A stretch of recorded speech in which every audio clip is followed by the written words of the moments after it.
All right. Welcome everyone as everyone continues to share in the chat. My name is Quetza, and I think we were expecting a couple more folks, but if they trickle in as we get started, that'll be perfectly okay.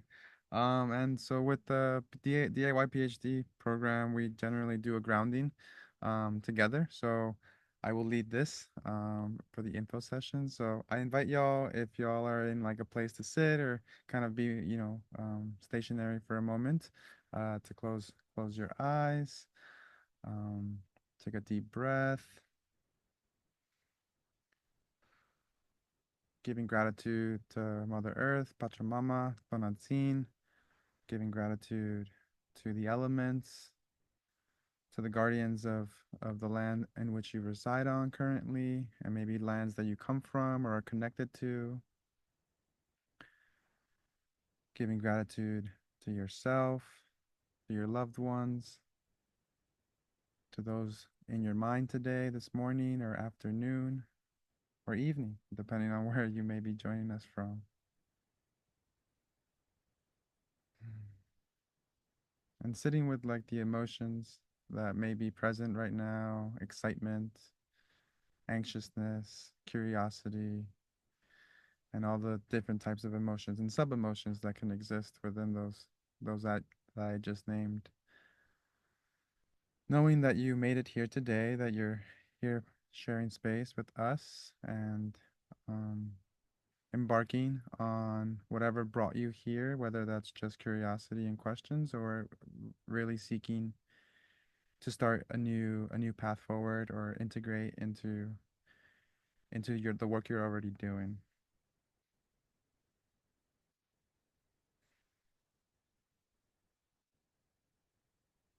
Taking one more deep breath in and out.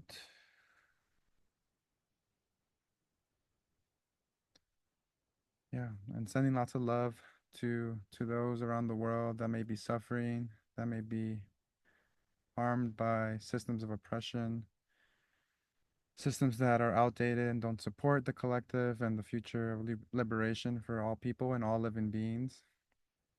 Sending them lots of loving kindness from this space, as we will come together to do our work and show up for ourselves here in this container. Now gently open your eyes and welcome.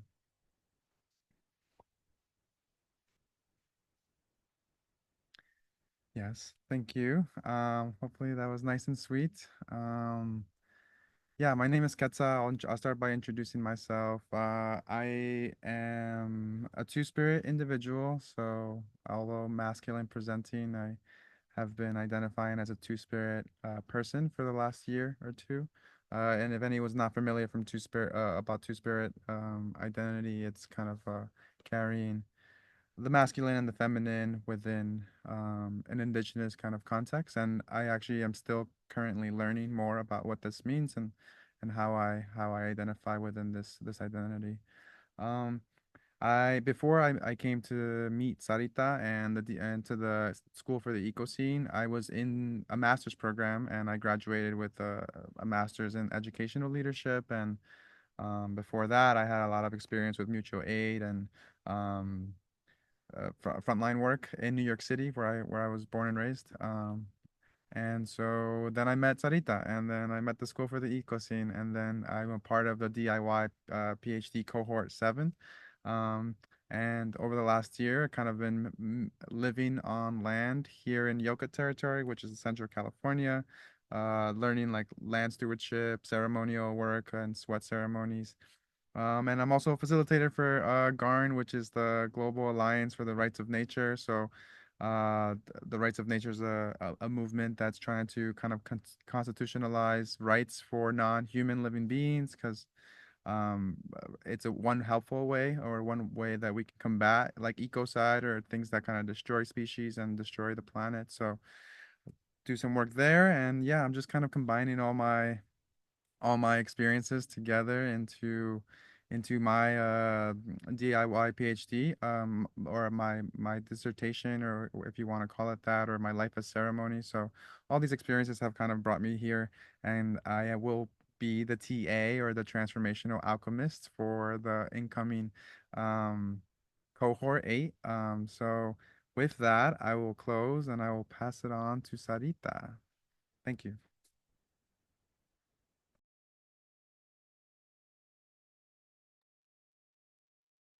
Thanks, Quetza, and thanks for being here, everybody. And if you're watching the replay, thanks for your interest there too.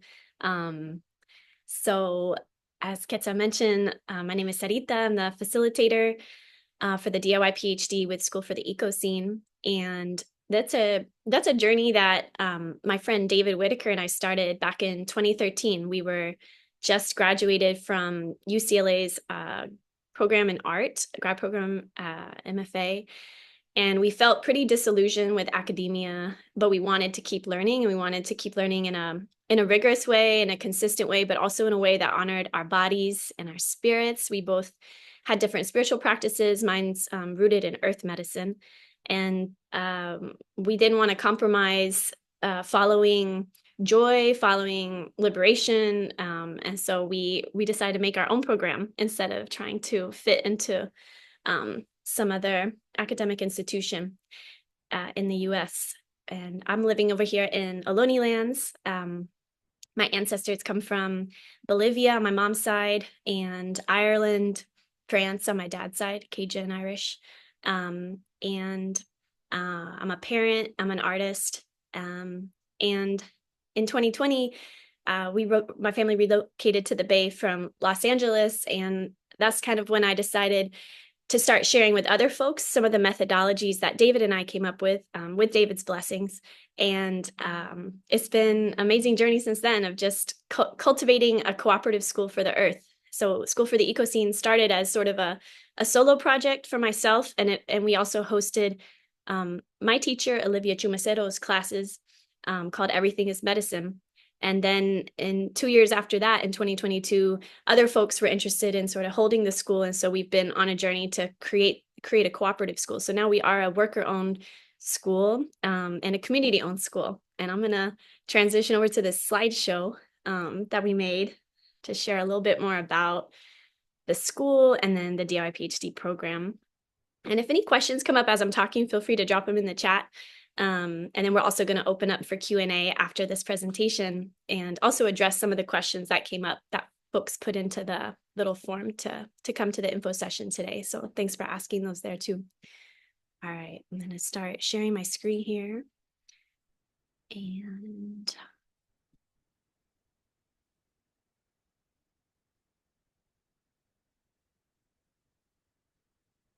okay.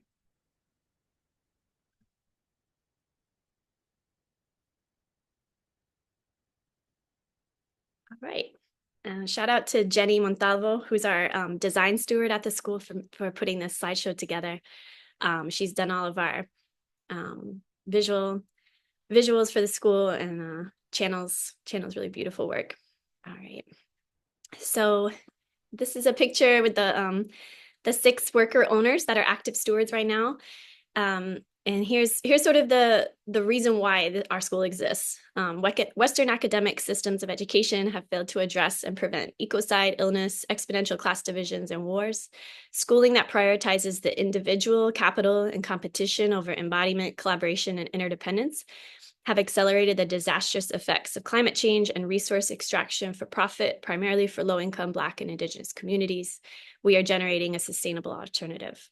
And it's definitely a work in progress. We still have quite a ways to go. A lot of us as stewards are still mostly volunteering our time for the school, as we're just trying to stay accessible in terms of our class prices, but also pay our worker owners. So we're currently doing some mentorship with Cooperation Richmond, was a really amazing local resource in the Bay for generating cooperative economy.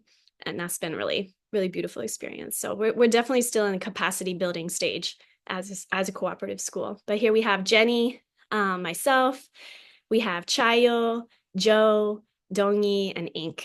And we're mostly a virtual school. We have had some in-person programs, but all of us are located in California, in Turtle Island. So some in the Bay, some in Southland, some in Central California as well. All right. So what we've noticed is that courageous change makers of all ages and backgrounds are reorienting life towards healing for a living future. And we need new models of earth-centered education and economy to bring us fulfillment and the ability to thrive as a planet.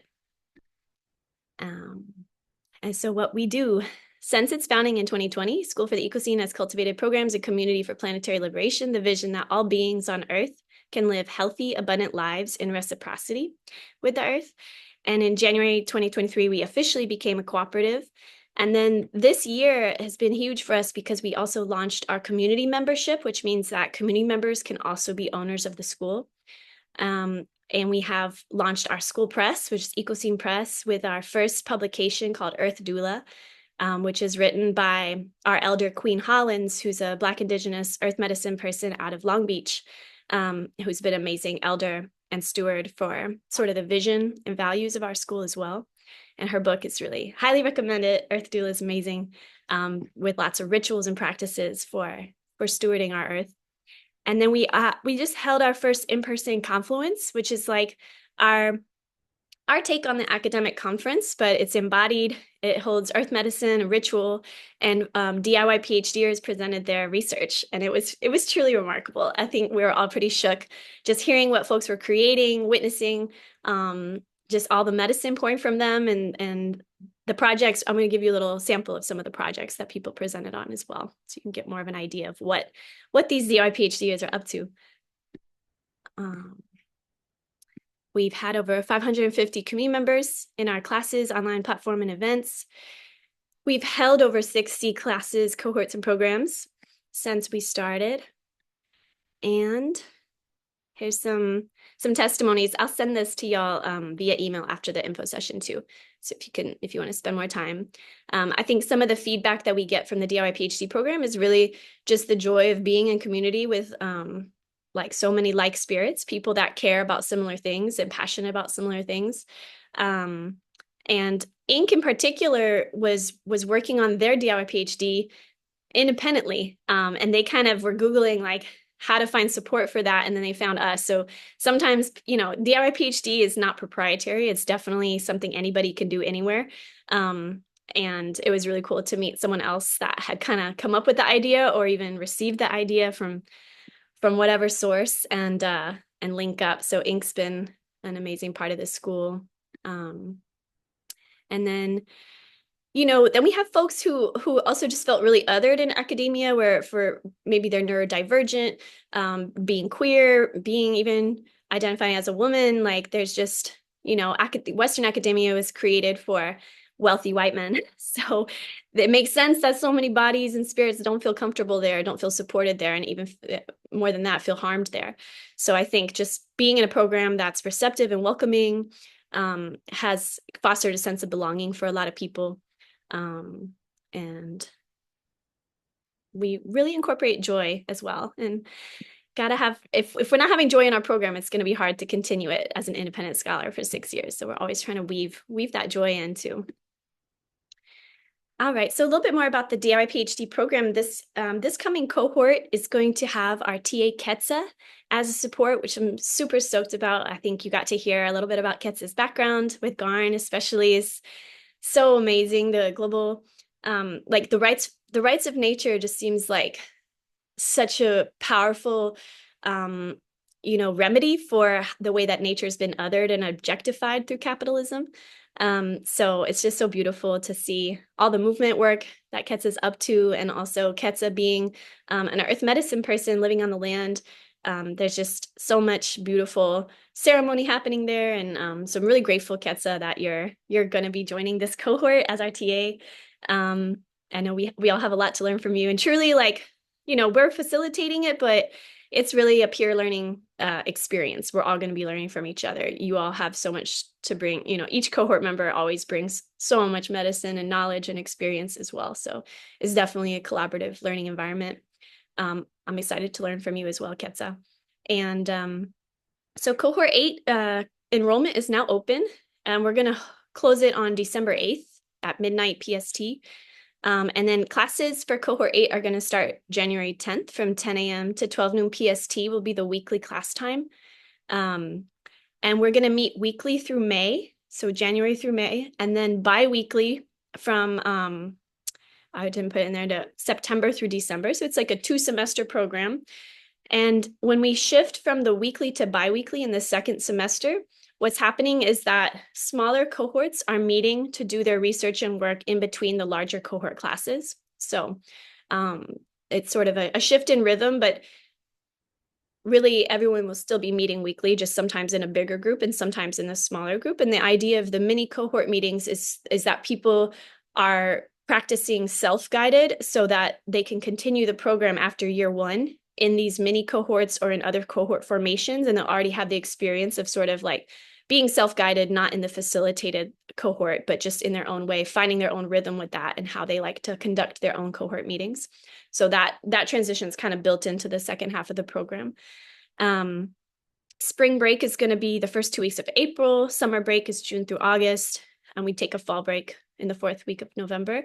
And the completion ceremony for year 1 is December 12th. And that's really the completion of an initiation. So PhDs could be really any, I mean, a DIY PhD can be any time frame, but a lot of folks tend to do the 6-year path just because that's an easy one to track. We've seen it in academia. So we borrow from academia when it's helpful to us and when it resonates. And so so really, if it's year 1 out of 6 years, year 1 is really just about kind of getting oriented and understanding what it is you want to study and how you want to study, what your fields of learning, what your sites of learning are, where you like to do field work. So it's really an initiation year. And by the end of year 1 is usually when folks have a clear idea of how they want to study, what they want to study, what their DIY PhD, what the form is taking. So it's a beautiful process. And that's why it's 8 months too, is because it takes some time to kind of look at all the elements on the table. What are all your interests? What do you feel passionate about? What's your deep calling? What personal transformations are you going through? And then also the cohort is also a reflection of the larger collective. Like, what is humanity going through? What are the larger collective experiences that we're moving through, which is a lot right now.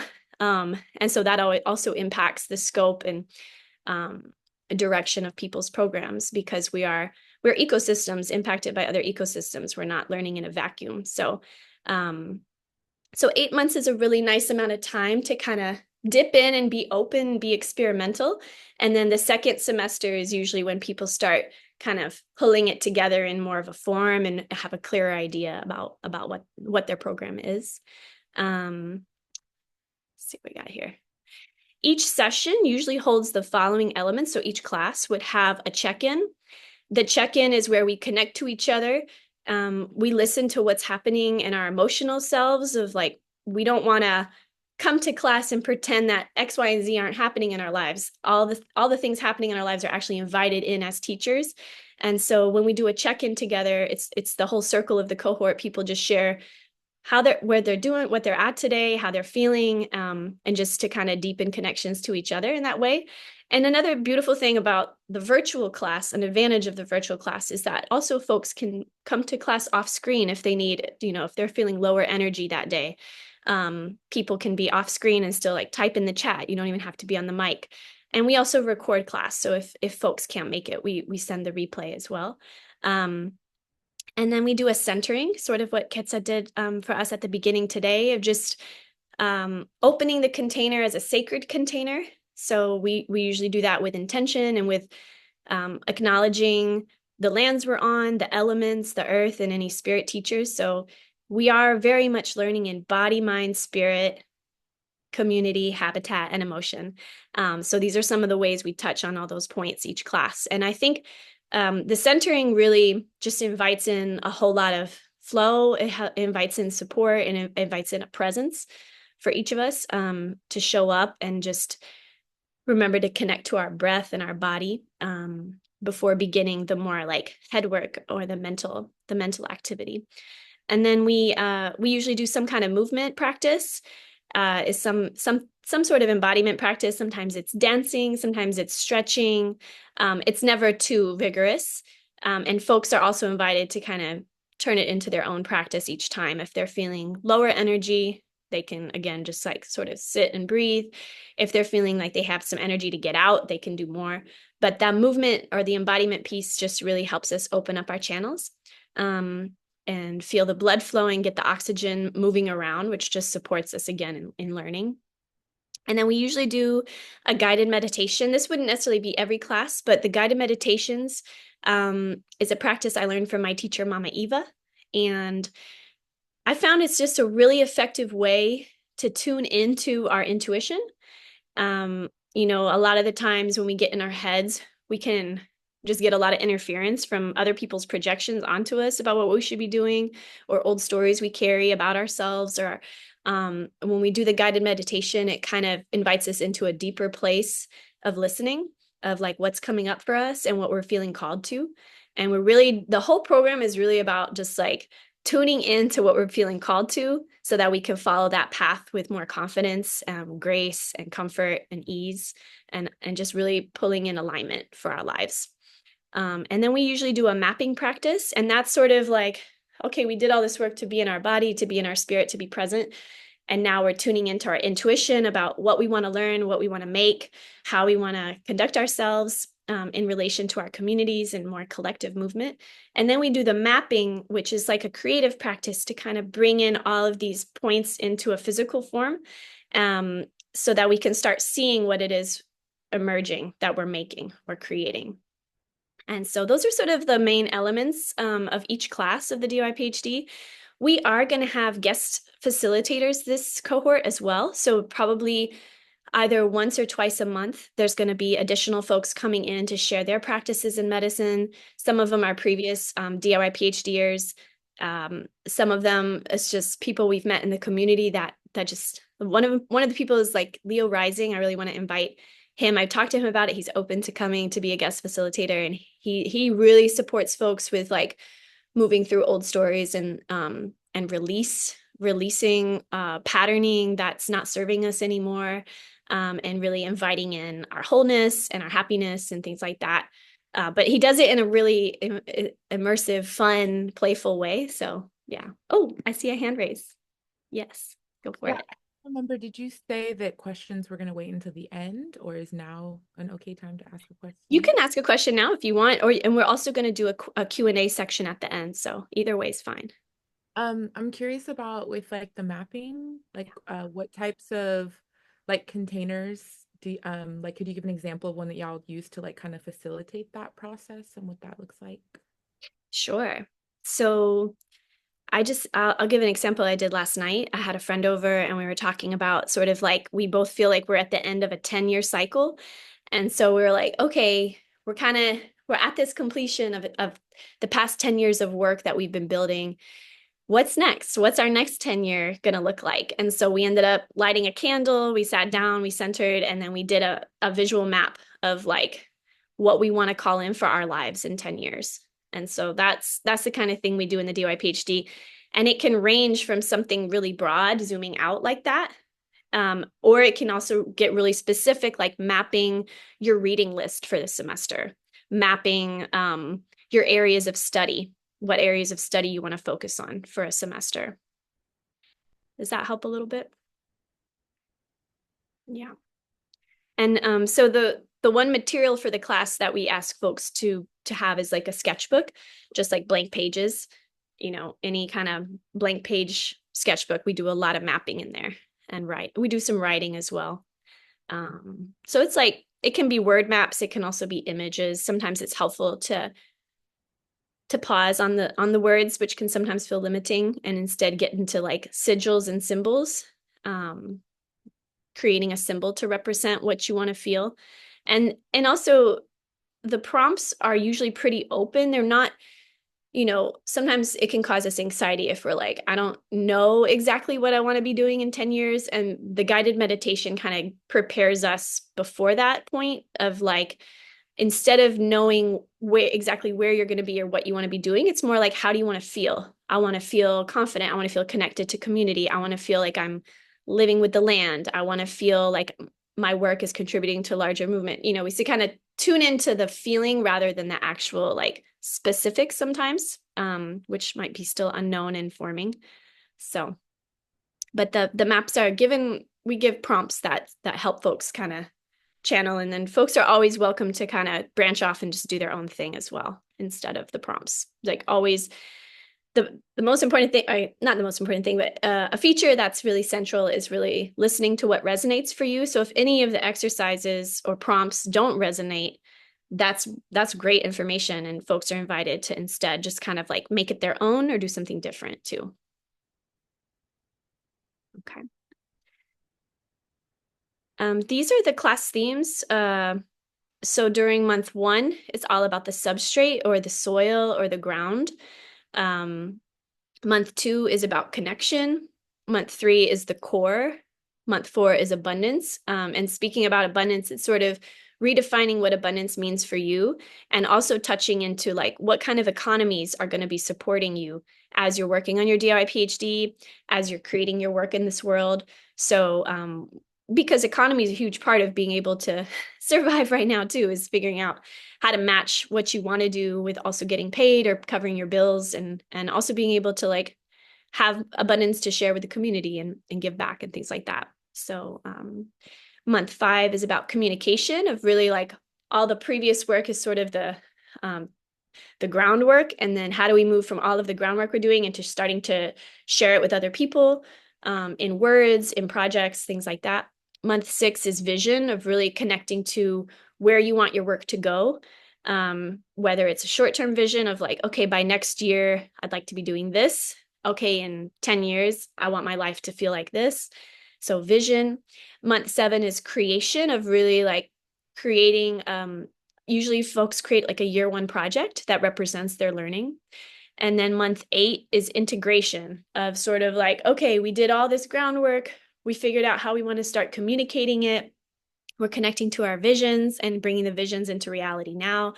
And then how do we integrate all these new experiences? How do we integrate this year 1 program? And what are we looking towards after this? Like, how do we want to set up years 2 through 6? And I will say, just as important as the classes are the breaks. So that's why we do take a spring break, a summer break, and a fall break. And it's just really important that we have time also to pause the thinking about our DIY PhDs and really just like resting, relaxing, playing.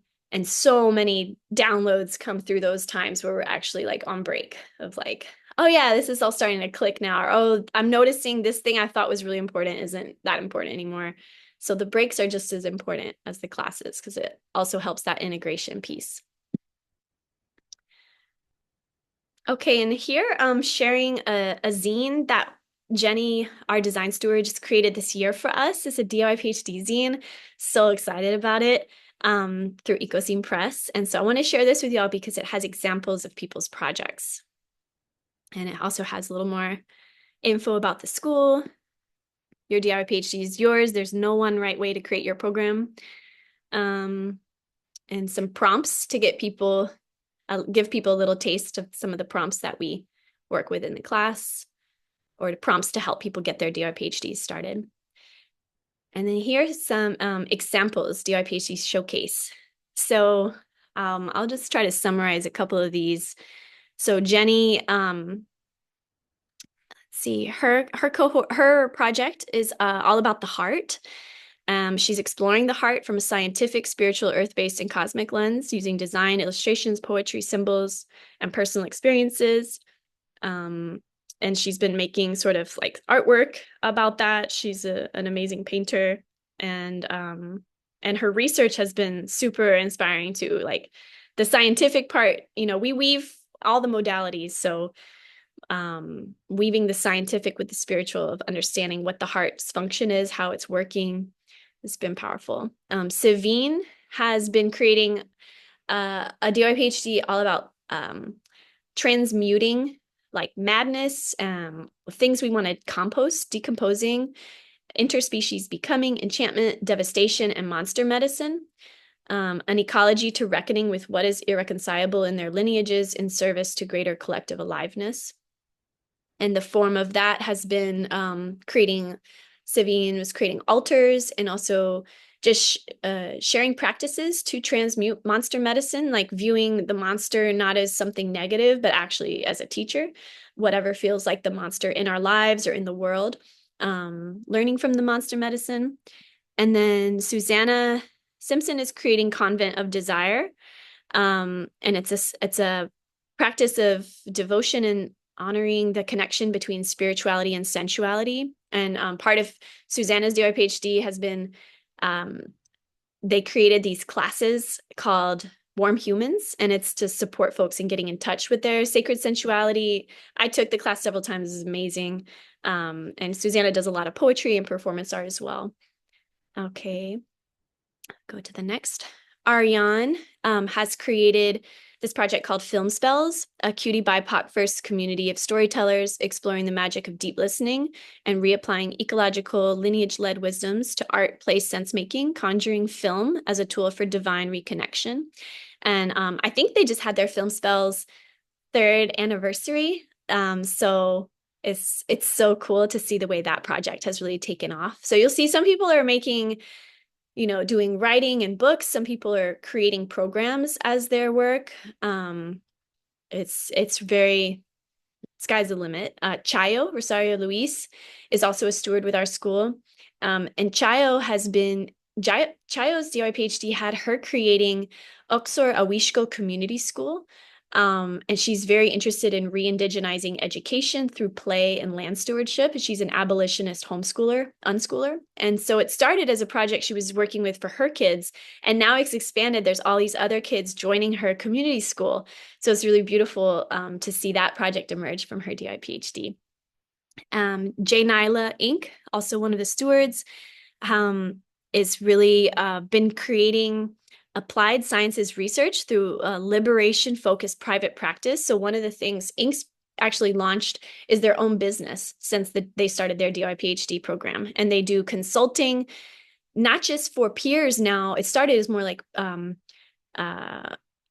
peer-based support and counseling, but now Inc. is actually a consultant with the City of Long Beach Youth Council, and having youth in Long Beach actually write proposals and like laws to go into play that's going to support them as young people in the city of Long Beach. So really amazing initiatives. Inc. is a polymath, and then they created a Patreon as well to support their DOI PhD research, where they release poetry and music and sort of like the philosophy and praxis behind what they're doing. And then Lynn Pacificar is working on a book called Mama Guava, uncovering the healing messages, spiritual meanings, and transformative powers of the guava tree to heal ancestors and guide the future of humanity and the planet. Lynn is an amazing medicine person, and this is a little sample of the illustration she's doing for her book. So teaching folks how to connect with tree as a teacher, as a priestess, as a guide, and the medicine that comes from that. So these are just some samples of what folks are doing. I know one of you asked the question about also like how many Black students have been in our cohorts, and it's usually like in the past it's usually like 2 to 3 folks who identify as Black, but so far we've already had 4 Black folks apply to this cohort 8, so I have a feeling this one will be even more representation. And in cohort 2, we had Queen Hollins participate, which is ironic because she's also our teacher, but she's been our guide for the school, and then she also decided she wanted to do the DOI PhD, and then her PhD has been this project, Earth Doula, the book that we released this year. So it's been cool to see her work get out in the hands of more people too, and she's a big part of our school as a guide. But as you can see, the projects really range. There's all kinds of stuff. And I think it's important that people don't try to restrict themselves too tightly when they're first starting to what they want to make, because I think it's really important to let that come through as you're exploring and playing through the first year. I think it's the kind of thing where we're not even so much thinking of what we want to do and doing it. It's really like dreaming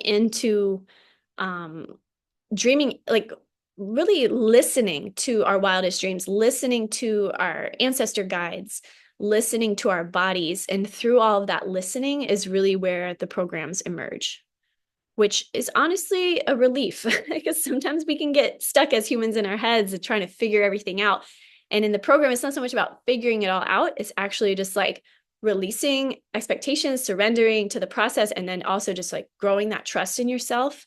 And then that's where the projects start to emerge almost effortlessly, I'd say. So next steps, if you're interested in applying, we have, I think a couple of you already have. There's the website ecocene.school/DIY PhD. If you could put that in the chat, Quetza, if you don't mind putting the DIY PhD page, the application is there. The questions are meant to be answered through stream of conscious. Like you don't have to write essays. You can really just take a minute to center and then tune in to what comes through when you read the prompts. It's just to get a better idea, for us to get a better idea of what you're interested in and why you're coming to the program. And then we're going to notify applicants who will be in the cohort by the second week of December. And I think that's most of my touch points. If you have any other questions after the session too, you can email us hello@ecocene.school. And I'm going to stop sharing now. And I haven't been checking the chat here. So any questions that folks have? I'm going to catch up in the chat also while folks are asking. I have a question. Well, first, I really love how I just really love this space to like dream and open up yourself to ideas and guidance. And I've definitely haven't experienced that in like academia. So that's really great. And I guess my question is, I tend to think long term anyway, and sometimes I don't know if that's just me like trying to do too much too soon, but like after the first year, what happens is, how do you continue your PhD?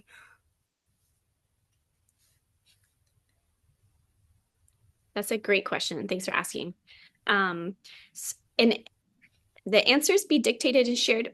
Would you mind, what do you mean by that? Just want to make sure I understand your question.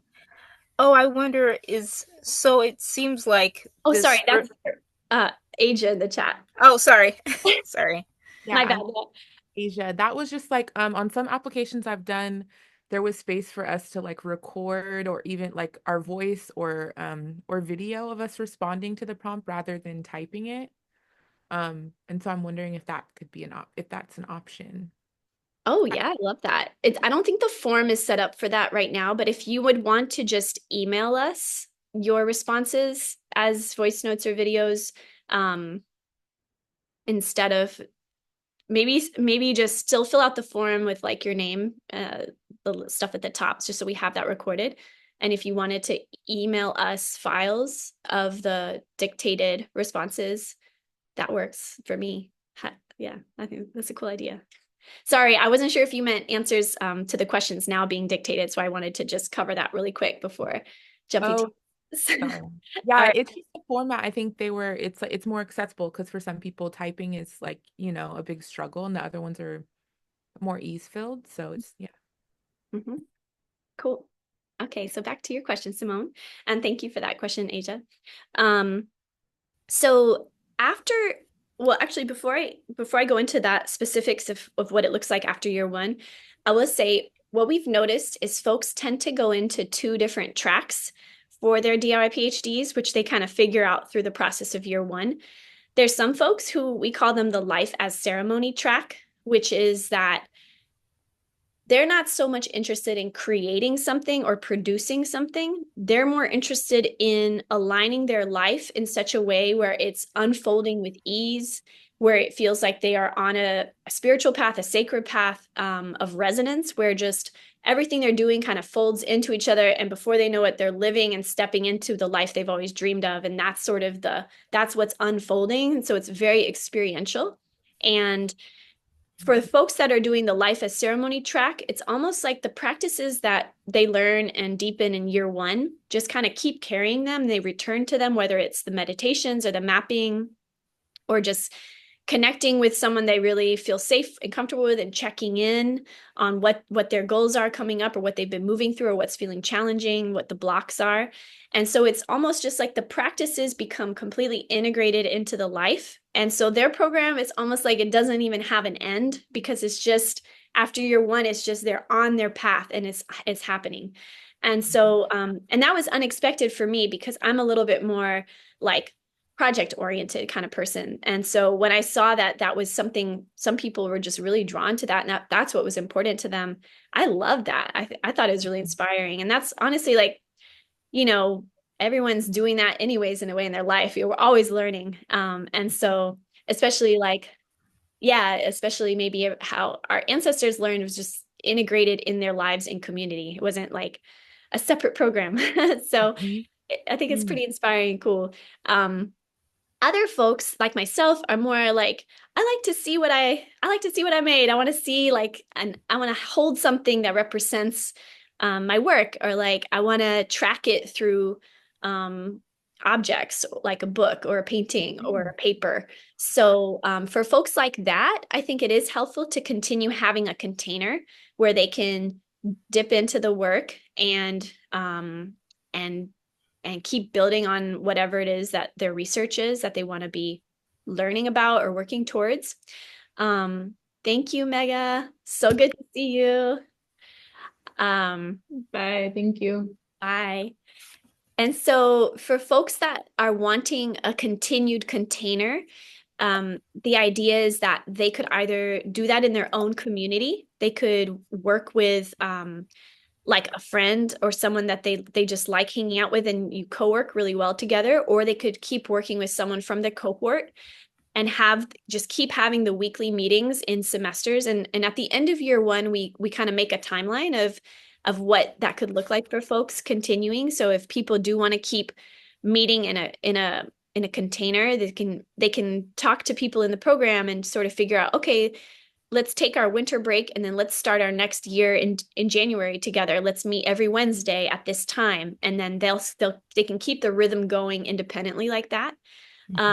And that's sort of what David and I did for ourselves. The two of us kept our rhythm going for 6 years of meeting once a week during semesters and then taking off the breaks when we needed to, including during that time I gave birth. I became pregnant and gave birth. So one of the semesters for me, my program was all about preparing for childbirth and becoming a parent. The next semester was all about learning how to take care of a newborn, so that was my program for those years. So the program's really meant to follow whatever's happening in your life and coming up for you, and to support that. And actually, I had class while I was in labor, and it was really it was really supportive. Like we centered, I felt grounded, I felt connected to my spirit and the spirit of the baby, and it was just like, like it's meant to be supportive of whatever's happening in our lives. So that means the program is probably going to shift and change with time as things come up. And for folks who don't want to create their own containers, some people after doing the year one program, they were kind of like, I just want to keep meeting with like a group that's facilitated by School for the Ecocene. I don't really want to create my own cohort or like keep doing it independently. So for folks that like a continued practice that's facilitated by School for the Ecocene, myself or Quetza or someone else, we have like an ongoing container most semesters as well. That's been we called it the dissertation integration. And then we called it co-creation portal or something like that. But it's basically like same thing, meet once a week. It would be people from cohorts 1 through 7 or 1 through 8. So it could be from different years. And people just kind of get together and work on their projects and talk about what they're creating. And also, I can help mentor, or we share feedback for each other and things like that. So that's also an option for people that want to keep working on their program with a little bit more structure that's already given, and they don't thrive as independent scholars. They thrive sort of like in a container that's already created for them. So that's also an option. And then, Thank you. yeah, you're welcome. And then after year 6 or whenever people feel complete, David and I, we created a graduation for ourselves, and that was really like a fun ceremony. And now we have the Confluence as a way for people to share their research there as well. That was in person in Long Beach, California, with a hybrid virtual component too, so people could also tune in virtually. So that's also a great place for people to kind of share their research and where they're at. And I have a feeling we're going to probably have people start graduating soon. So it's almost been, well, in 2 more years, it'll be 6 years since we started the School for the Ecocene cohorts. And so I have a feeling we'll be doing some graduation ceremonies together coming up as more and more people are writing their books or creating their projects or feeling complete. And also the graduation is not necessary. Like I said, there's folks on the Life of Ceremony track too that it's not about the graduation or the completion. It's just the continuation of, learning. And so, okay, so actually for Ajo's question, I might turn it over to Quetza because this is one of the reasons I'm super excited that Quetza is going to be our TA. Thank you, Sarita. And I had a feeling. I had a feeling that this is gonna be that redirected to me. So I think being a part of the cohort 7 last year, like the resources are kind of if you mean like books, PDFs, like literature, podcasts, all these kind of things as you kind of start to brainstorm. I think last year my experience was that like it's kind of self-generated. But actually what, getting to know Sarita and then like kind of integrating into this role of the transformational alchemist, I'm like really excited because I have a lot to offer in terms of like resources and books and just study materials that are helpful. I have a lot of a deep interest in like the rights of nature, like literature, which is like earth law, earth jurisprudence, and then I'm also really passionate about critical global ethnic studies. Where I went to university, we created our own kind of field for critical ethnic studies and critical global ethnic studies from the perspectives of resistance groups and the global south. And then I'm a part of a lot of indigenous spaces, so I get shared like indigenous books or kind of like materials that like don't make it into kind of academic spaces. And so then there's these really cool ways of thinking and learning pieces of poetry, writing, art, and all that stuff that becomes really just conductive to the overall mapping of like what it is that I want to continue working on, or within one field focusing on these subfields that emerge as I connect with more community members and like find more resources and stuff. So to that's just like a context response, but to your question is that I will be helping. I'll be more than happy to be helping every person in the cohort 8 with finding some of these resources if if I can be of assistance. And again, the resources aren't just like literature based or like academic references. They could be like art, podcast, communities. Fortunately, I've been in paths where I know I've started to meet a lot of indigenous folks, a lot of indigenous elders across Turtle Island, in Bolivia, in Peru, in Brazil, in Colombia. So I have fortunately built a kind of like a network, a community of like different teachers and elders and indigenous groups throughout the north and south. And which is beautiful, and I also want to share that, and so that'll be kind of my role for this upcoming cohort. Does that answer kind of like the gist of the question, or if you want to elaborate, Ajo?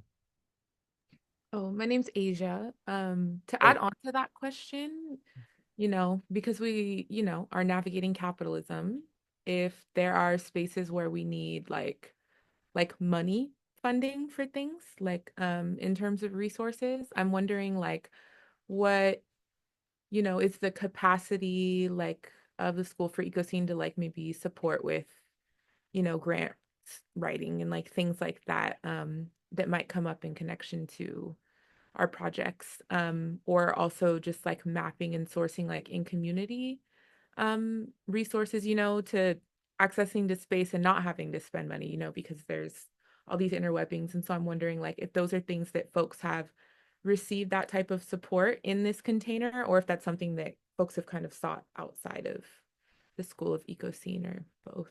Is that clear? Is my question clear? Yeah. Okay.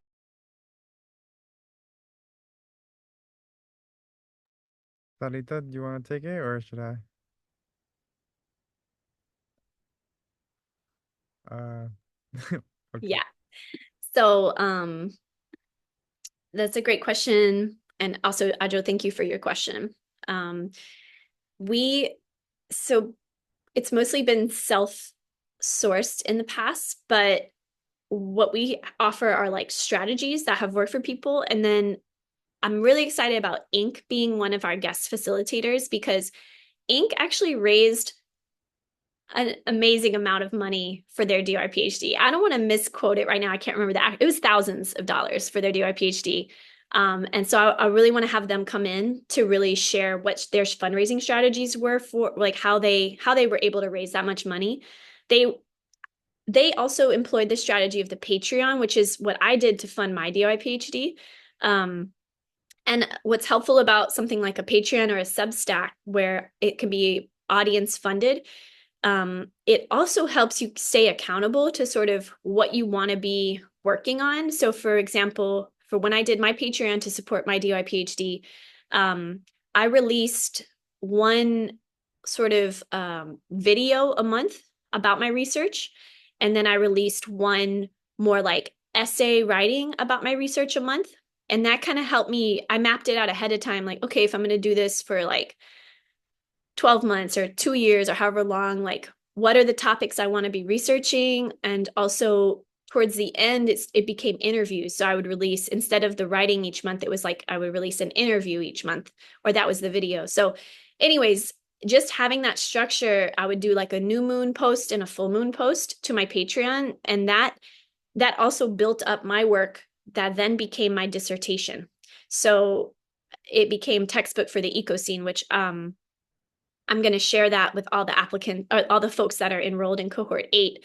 Quetza and I are putting together sort of like some suggested reading over the break before class starts, if people want to like look through some of the formative documents for us in our programs. So textbook for the Ecocene was my dissertation that ended up being published by Co-Conspirator Press. And it was really easy to write it because I had already had all this content I was building in my Patreon. And I was getting financial support from the Patreon to enable me to spend time doing the research as well. So that strategy worked really well for me. And it also worked really well for Inc. But in addition to their Patreon, they were just like posting a lot on their social media of like, hey, like fund my DOI PhD. I'm an independent Black scholar, fund this. And they give their Venmo, or they would do a GoFundMe, and they raised a whole lot of money. So we would amplify that on our School for the Ecocene platforms too, of just like reposting those asks, those kind of asks. So those are some of the ways people have funded it. Oh, thank you, Ketsup.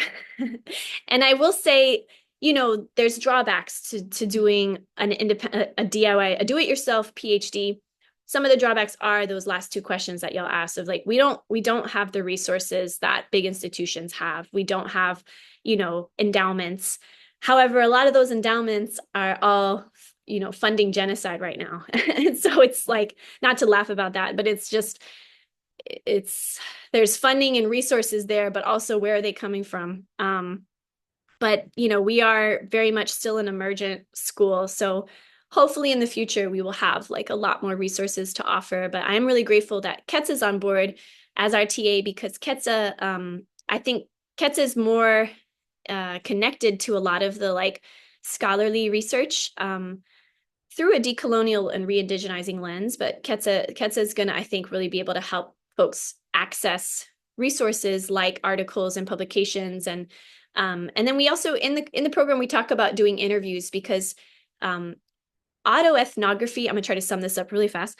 Autoethnography is sort of an academic term that really seems to apply to the DI PhD, where we're using our own lives, bodies, beings, communities as sites of learning. And so we're creating research based on what we know, what we are already connected to, and learning from there. So it is sort of like a critical pedagogy approach, like Paulo Freire from Brazil, like, let's look at what we already know and understand and take it from there. And so with that, there's so much beautiful research available in our communities, and we help people figure out how to like interview their elders or their teachers, or connect to places. If there's a skill you want to learn as part of your DIY PhD, okay, where can you find that workshop? And can you apply for like a scholarship with the workshop to let them know this part of your DIY PhD program? And I love being a reference for everyone that's in the program too, of like supporting with looking over grants that people are writing, being a reference for a job. It happens all the time, and I love it, being able to be like, so we're both legitimizing ourselves, and also maybe not also seen as legitimate through academic institutions, because this is a DIY PhD. So it's like, it's tongue in cheek. And Inc., they just put PhD on everything they do. They call themselves Dr. Inc. And I love that reclamation of like, we're really legitimizing ourselves. So it's a dance, and it's a very liminal space, because we can really create anything. And that's empowering, but it can also be, it's a lot more work sometimes too. So I just want to be honest with you about that. Question. Yeah, we are at time, but I'm happy to stay over a little bit. But if folks need to hop off too, just thank you so much for joining. Joe? Yes, I was wondering a little bit about like financial stuff, because I saw that there's two options, like paying the full price or paying a certain amount every month.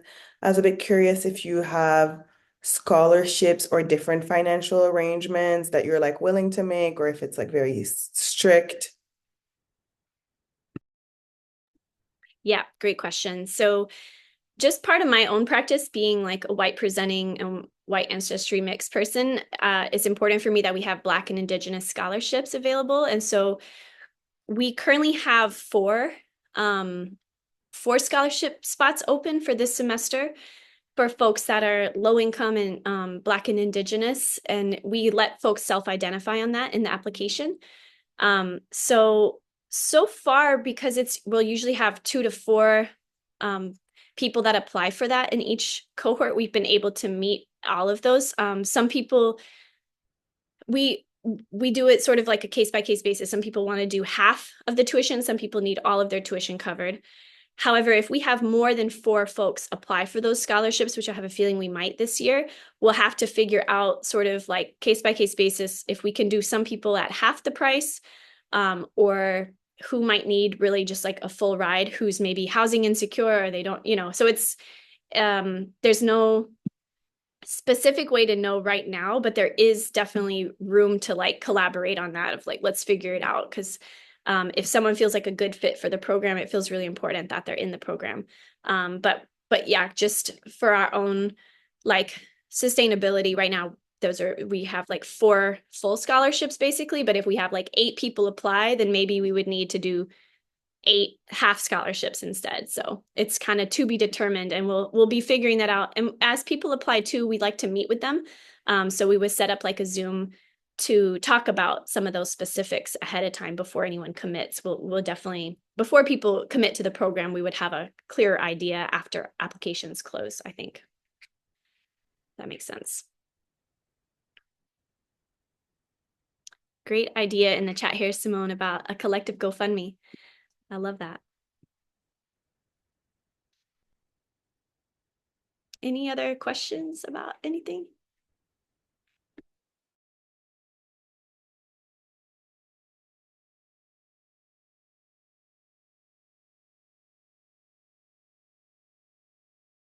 I have one more question. I really love that the confluence happened. I saw that on the Instagram account, like the images. And I was just wondering, is that going to happen again? Yes, we want to do a Confluence 2025. We were originally thinking of trying to do it in the Bay Area, but I think because it was our first one last year, we kind of want to just build on the momentum there in Long Beach. So we'll be in SoCal again for 2025. And it'll probably be on the same date, June 1st again. That date seemed to really work for a lot of people. So, and it will be hybrid. So if anyone can't make it in person, they could present their research or attend the presentations virtually. So yes, hopefully it's going to be an annual occurrence. And we, in the future, want to move it around too to different sites. But because so many of us are based in either the Bay or SoCal, it kind of, for now, it's easier for us to host it there and cheaper to put on. So yeah, we want to keep doing the Confluence for sure. It was amazing. to hear what people are doing.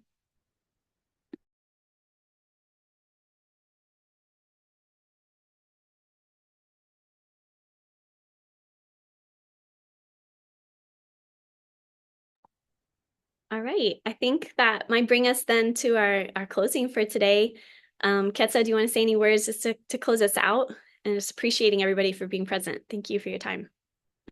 Sure. Yeah. Well, yeah, no, thank you everyone. And I love everything that's being shared and all the kind of the energy being like pushed through the questions. I feel like without having or without knowing much about everyone here, there's just a lot of curiosity in the field. There's a lot of walks of life. So that's always inspiring and energizing for me when I can just feel that there's medicine that I haven't had like interaction with, or there's medicine that I'm feeling in the space. And so I think that's what makes it all worth it. Whether you decide to be in the next cohort or not, it's like about these communities and coming together and kind of knowing each other and kind of intertwining that. Like now that you know the DIY PhD and the School for the Ecocene exists, like it's in your consciousness, and therefore kind of play and float around in there until the next time it's like, manifesting or transmuting into something practical. So